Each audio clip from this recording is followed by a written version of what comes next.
I really wanted to learn more about ketamine because I first heard of ketamine maybe like I want to say 5, 6 years ago, and that was by people using it recreationally around me. So, Special K, Kitty, as they used to call it.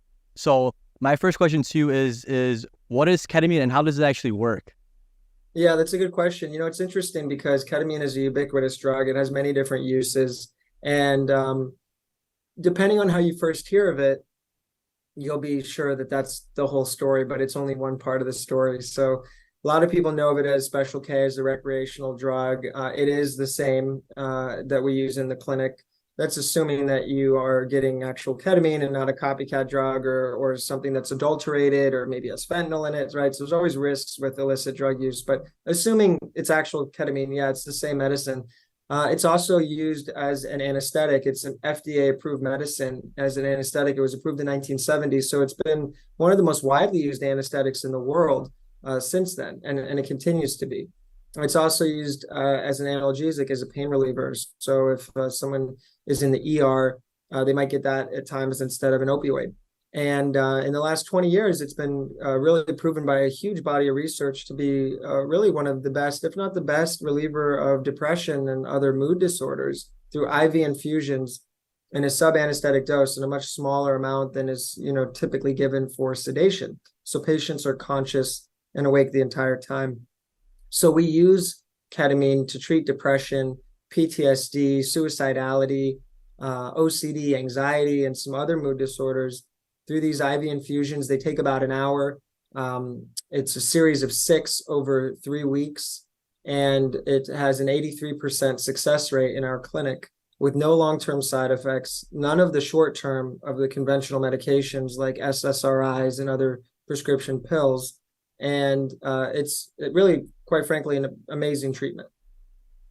And then a little bit of research. So there's like almost, I want to say, 2 or 3 variety of doses with ketamine, where it's like the low dose, the medium dose, and the heavier set dose.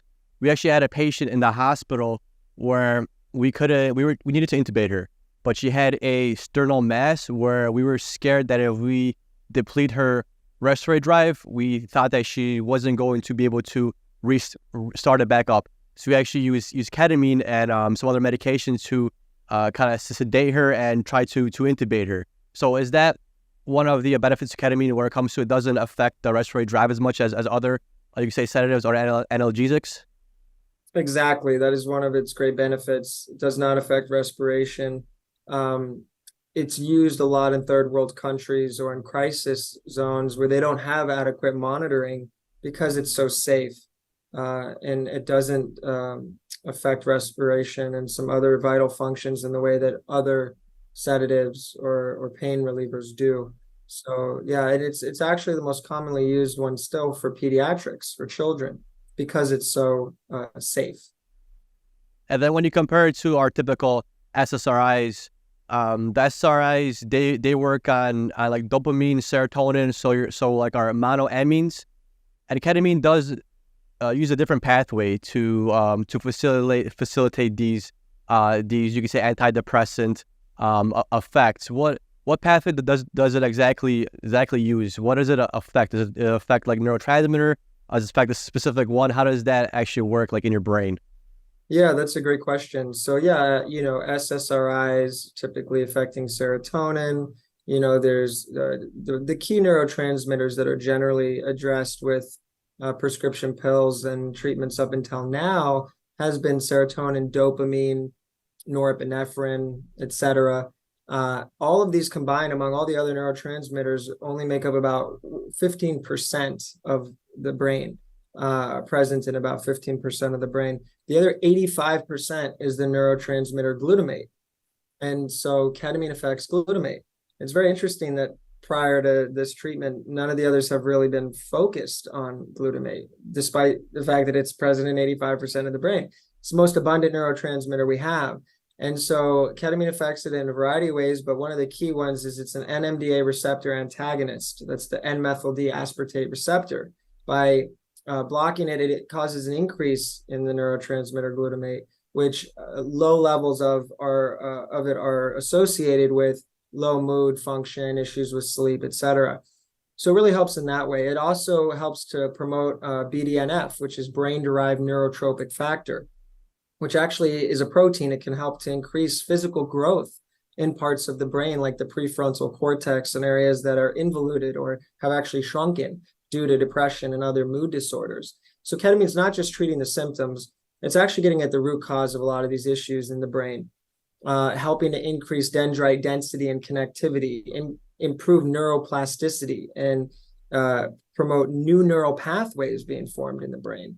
So this can help to create new, healthier ways of being and thinking, and kind of hit the reset button on negative patterns that start to get really embedded in our personality and who we become as they persist for long enough. And then on the other side of things, one of the other things that makes ketamine really unique is it really has a very powerful effect on the mind, not just the brain. There's a psychological experience going on. Ketamine's a dissociative anesthetic, but it's also a psychedelic. And when you're getting it in our clinic in this way, it really is a psychedelic effect. So with that comes new insight, realizations about yourself, the people in your life, these patterns that I've mentioned, and an opportunity to see them from an outside lens, a different perspective, this kind of detachment of mind and body.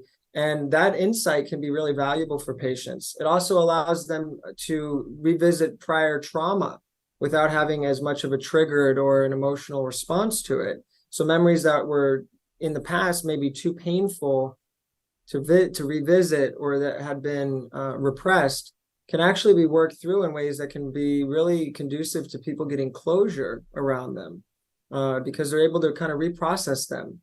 And so these are some of the really meaningful effects of ketamine that are really unique to it.